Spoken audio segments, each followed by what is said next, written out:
The countdown is complete, and that means the 2014 college football season is all but officially underway. How's everybody doing? I'm Jay Elsen, and this is Coyote Corner.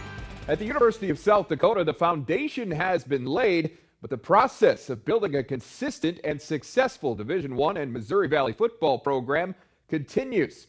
The Coyotes showed some signs of a team on the rise in 2013, with the highlight being a 3-game October winning streak that was bookended by the team's first ever Valley victory over Missouri State and a come-from-behind double overtime win at Northern Iowa, which snapped an 18-game road losing streak. Joe Glenn and company were unable to sustain that success down the stretch, however, ending the season with 5 straight defeats, including a couple of heartbreaking last-minute losses to nationally ranked opponents Youngstown State and Montana. That kind of pain has unfortunately become all too familiar at USD recently. 4 of the Yotes' 8 losses in 2013 came by 6 points or less, and they've dropped 8 one-score decisions now over the last 2 seasons. As we turn the page to 2014, there's no doubt that those late game and late season struggles contributed to USD's position in the Valley's preseason poll. No surprises at the top. 3-time defending league and national champion North Dakota State is the favorite, followed by arch rivals South Dakota State and UNI. All 3 of those teams are also ranked in the top 10 nationally. The Coyotes, meanwhile, were picked 8th in the 10-team league, and while they realize there's no real value to that number, it's not something they can completely disregard. Nobody likes to be picked, way down at the bottom, and our kids have worked hard as they possibly can. They don't believe it, but yet we all have a lot of respect for our league. But that means that about every team that comes in here beats us at home, and I don't think that's going to happen. We know we play in a very, very good conference, and we know every team's good, so we respect that. But we're going to play with a chip on our shoulder because that's what you got to do. I mean, we haven't proved ourselves. We haven't been into the playoffs, and that's our ultimate goal into going every year. And we want to be at the top of the conference every year. We want to win every game we play in, so that's why we play. Our play is kind of showed. We've played top teams, and we've lost by 3 points, 4 points in the last couple of years. And we now know that we're ready to take that extra step to beat those teams that we lost to by 3 points. We're going to be winning by 3 points this year. So as far as what they think and what the poll thinks, we're kind of just shrugging our shoulders to that and know what we can do. Well, Kevin Earl has the keys to the offense, but can he be the guy to drive the Coyotes to the next level in 2014? Find out what his coaches and teammates have to say about that next.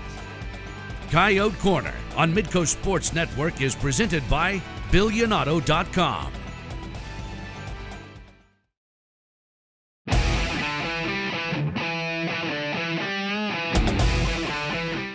Welcome back. Well, the USD offense moved the football effectively last season, but struggled to finish.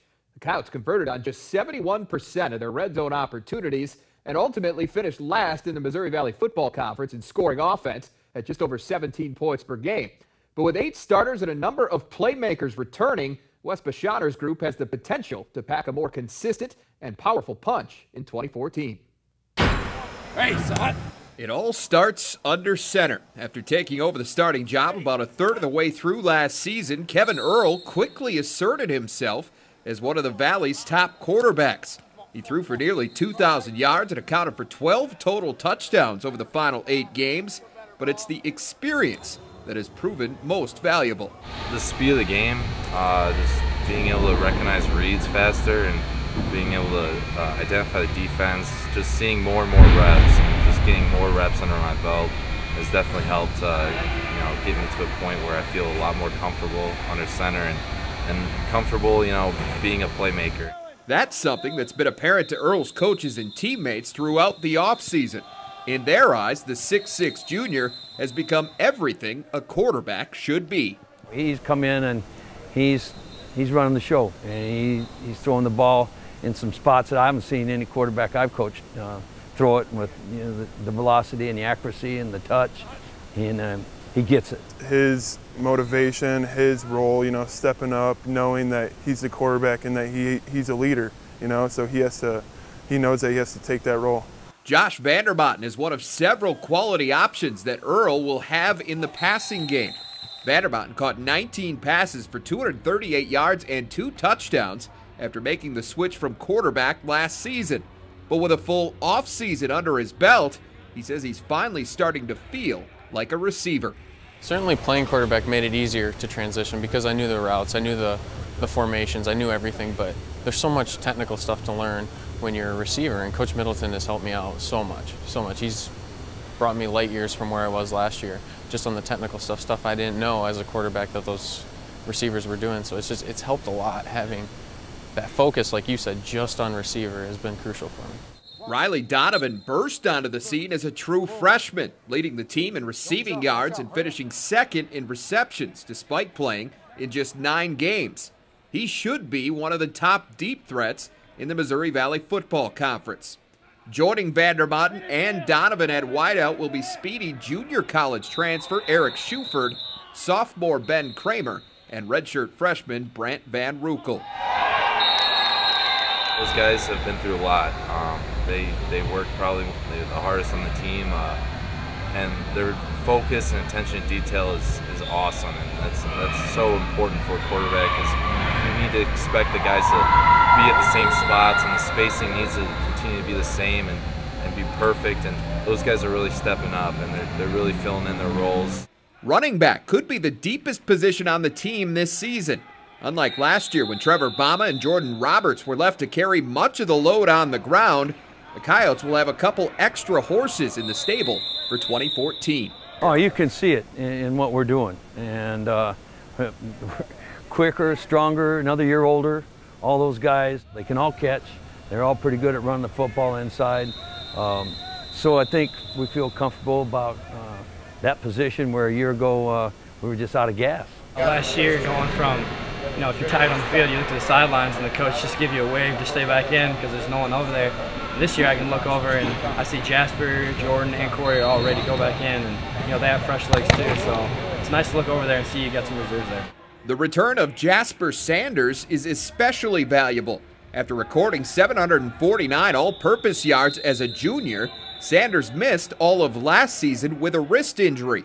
His combination of speed and athleticism is sure to cause a lot of headaches for opposing defenses, so the Coyotes are going to find ways to get him the football. I'm just do whatever they ask me to do, so I try to do the best I can do it. Anything, receiver, running back, slot, anything. I try to do the best I can do it. And finally, paving the way up front will be a fairly experienced offensive line. USD returns 3 starters, left tackle Matthew Huffer, right guard Andrew Schofield, and right tackle Derek Chancellor, who've combined to make 64 starts over the past 2 seasons. It's a lot of we know each other, we know what we're doing. I know playing next to Derek for 3 years at right tackle helps a lot, not having to switch between tackles, because it just makes communication go that much more smooth. The 2 new guys are young but talented.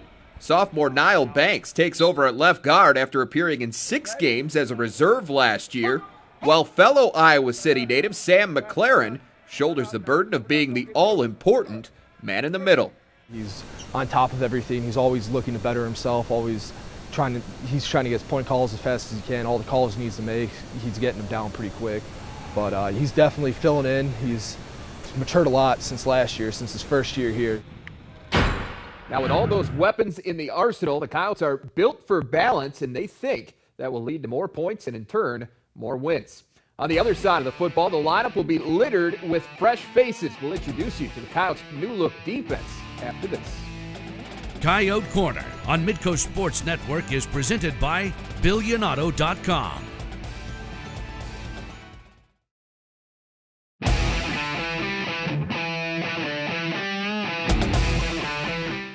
And welcome back. Well, it's not a stretch to say that the success on the defensive side of the football will be key if South Dakota wants to continue its trend upward in the Missouri Valley Football Conference this season. Here with us now to preview Jason Petrino's group is Alex Heinert. And Alex, you've been following the defense closely throughout fall camp.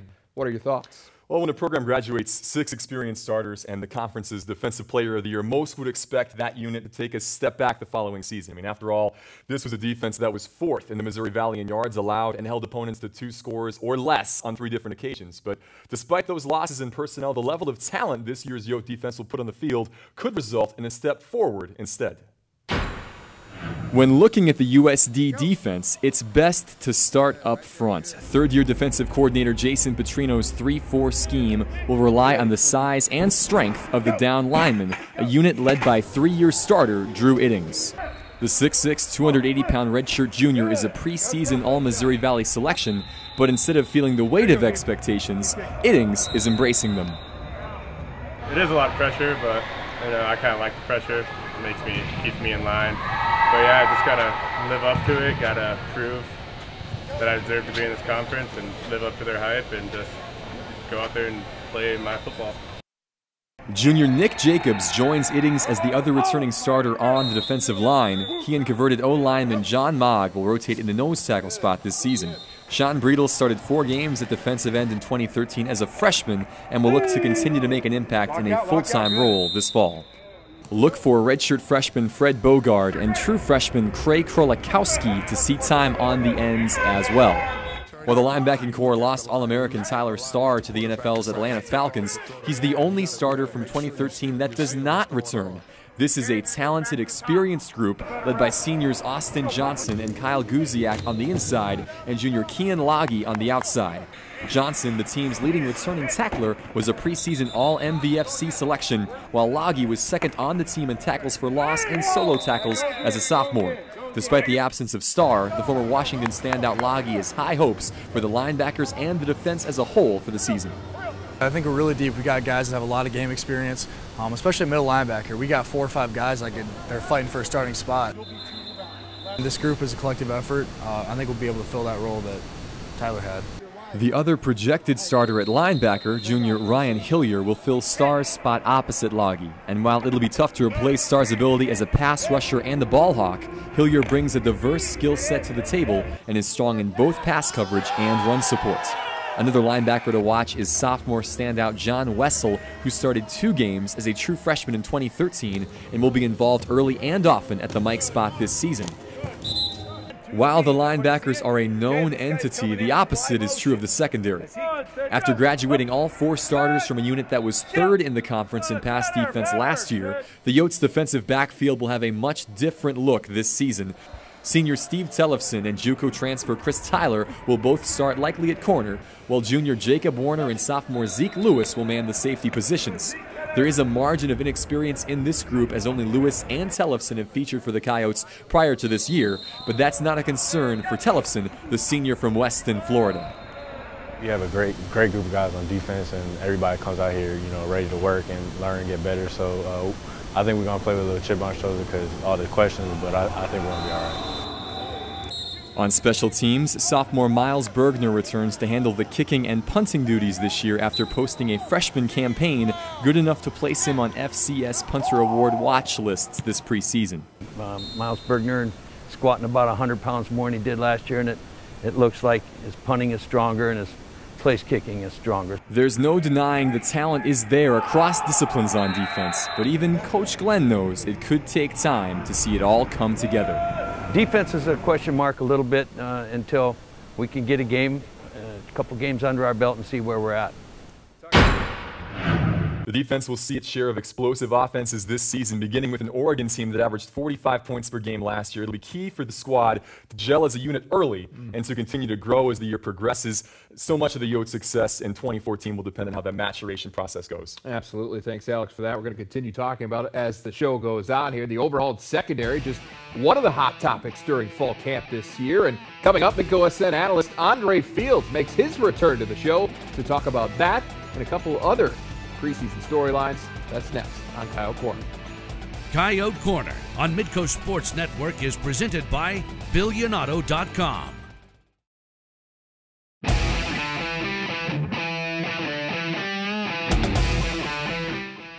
Well, we've looked at the lineup. Now it's time to tackle some of the most prevalent preseason storylines for the Coyotes. And for that, we turn to former USD defensive back and MidcoSN analyst Andre Fields. And Andre, let's start with the quarterback. There's no question or controversy this fall. Kevin Earl is the guy. He put up some pretty solid numbers after taking over for Josh Vandermotten last year.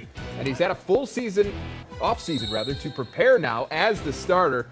What do you expect to see out of him this fall? Well, I expect to see someone who comes in with the confidence and being comfortable as that full-time starter. He's had a full spring, a full summer to get the continuity with his wide receivers. You know, last year we saw a lot of missed balls. We know he has the arm strength, but the touch wasn't there. So now we want to see that touch materialize this season. We also want to see how comfortable he is as the leader. You know it's your spot. There's no one to look over your shoulder at. Can you come in and lead this offense to the next level? 9 touchdown passes, but he also did throw 9 picks, and that's something he said to me that he wanted to improve on, is just less turnovers. And any coach wants to hear that out of their quarterback. Absolutely, and I think some of that will come with the comfortability that he'll have with his wide receivers. Also knowing that you have an experienced front line in front of you, and then those backs in the backfield you can turn and hand it to. That's where we're going now. We talked about it earlier, but running back looks to be a real strength for this team. 4 guys: Trevor Bama, Jordan Roberts, Jasper Sanders, and Corey Kilgore. They're going to get their share of touches this fall, and they all bring a little something different. That's a huge luxury to have that kind of depth at that spot. And if you're a Coyote fan, I mean, think about that luxury. You didn't have this going into the second half of last season when everyone was banged up. So this is going to be a definite plus for Coyote fans. However, can everybody get the football? I mean, you got 5 guys that can tote the rock, and everybody's going to want to have a chance at it. Can everybody get the football? They're probably going to move some guys around to see if they can take advantage of some of their athleticism, but it is a great problem to have. Jasper Sanders in particular is a guy that gets spread out. He can help them in a lot of ways. All these guys can catch the football, but I think you and I both know Jasper brings a little something different athletically to this football team, so certainly a very huge advantage to have him back in the mix at running back this season. Well, running back might be the Coyotes' biggest strength. The team's biggest question mark coming into the season will be the secondary, where the Coyotes are replacing all 4 starters. Now, they've got talent to plug into those spots, no question about that, but how difficult is it to replace an entire position group like this? Well, it's huge, but if you're going to replace one, secondary could be the easiest place to do it, because you know when you have a lot of athletic cornerbacks, it's just a matter of getting them all on the same page. That comes from practice. You're going to get that in 2-a-days. You're going to get that just team camaraderie in practice. If they can get all on the same page with the athleticism that we've seen through the recruiting process, they should be okay. And it's going to also help that they have that middle, that linebacking core up there, which is kind of a Coyote strength right now to kind of take some pressure off of it. And the defensive line. I mean, the Coyotes did get to the quarterback last year, and certainly that's going to make life for the secondary easier if they can put pressure on the opposite team's signal caller all season like they did a year ago. All right, fine. Let's take a look at the expectations for this football team. Now, I know this is something you want to talk about. Let's start with the schedule. It'll be a tough road to hoe once again.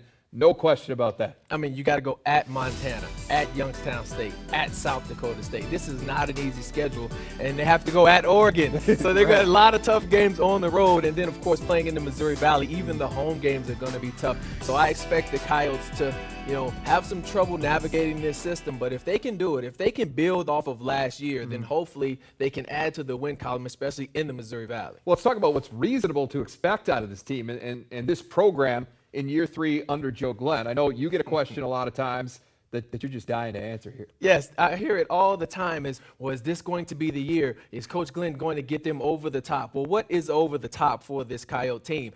Are you expecting them to get into the playoffs? We all hope so. Are we expecting them to win a national title? Well, of course we hope so. But if we can just build upon and keep going in the same direction that Joe's had them going in the last 2 or 3 years. I mean, we had 0 wins to 3 wins to 4 wins. Now if we can add on to that and continue to build this thing up, I think that is a great expectation to have. 0 wins to 3 in the Missouri Valley Football Conference is an accomplishment. Yes, so they are going in the right direction. Just a matter of time to see whether that trend continues upward. All right, well, good stuff from you, Andre. He'll be back all season here on Coyote Corner. Well, the Yotes will get a huge test, as we know, to start the season. We're going to wrap things up with a preview of their matchup with Marcus Mariota and the Oregon Ducks after this.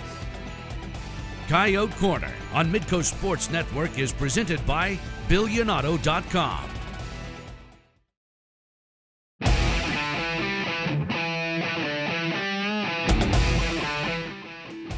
Coyotes have gained plenty of experience against FBS opponents over the last few years, but none of those challenges compare to the one they'll face Saturday at Oregon. The Ducks enter the season as the 3rd-ranked team in the country and feature a legitimate Heisman Trophy candidate and quarterback Marcus Mariota. None of that is lost on head coach Joe Glenn, but neither is the opportunity that this game will afford his program. We want to go out and play our absolute hardest and get better, be a better football team when we leave Eugene and come back to Vermillion, having played a really good football team, having seen that speed, having defended it, having run against it, passed against it. We'll be a better team for having done it. So that's the whole mindset. Let's go play our hardest, give it all we got, and be a better team coming back home because of it. 1, 2, 3, go! Now, the speed Glenn is alluding to will be all over the field on Saturday, but will be especially evident when the offense is on the field. Oregon averaged about 3.2 plays per minute of possession last season, so managing pace will be essential for USD. Number one, we'll probably have two offenses just going at our defense when we start out with Oregon, and we'll just, boom, boom, boom, boom, boom about as fast as we can, and try and find that pace, for our defense. And offensively, we probably want to be deliberate and try and run the football. That's what good teams have done against them, that have melted the clock down a little bit. Hopefully that we can have some success running the ball. And you know how I already said I feel about Kevin and our receivers. I anticipate we'll have some success throwing the ball as well. Again, the Coyotes battle Oregon Saturday night, August 30th at 9:30 Central Time. That game will air live on Pac-12 networks. We will be there, and we'll have a complete recap for you next Tuesday night on Coyote Corner. As far as our own live coverage of USD football is concerned, you'll be able to find the Coyotes 6 times here on MidcoSN this fall, starting with next week's home opener against William Penn. We'll also have both rivalry games, October 25th against North Dakota State, and the regular season finale against SDSU on Saturday, November 22nd. Aside from our live broadcasts and weekly shows, you can always keep up with the Coyotes on MidcoSN.com. Alex Heinert and I will be posting a regular video blog called The Corner throughout this season, so be sure to check that out. All right, that's going to do it for us for this week. Thanks for tuning in. We'll see you back here next Tuesday night for another episode of Coyote Corner.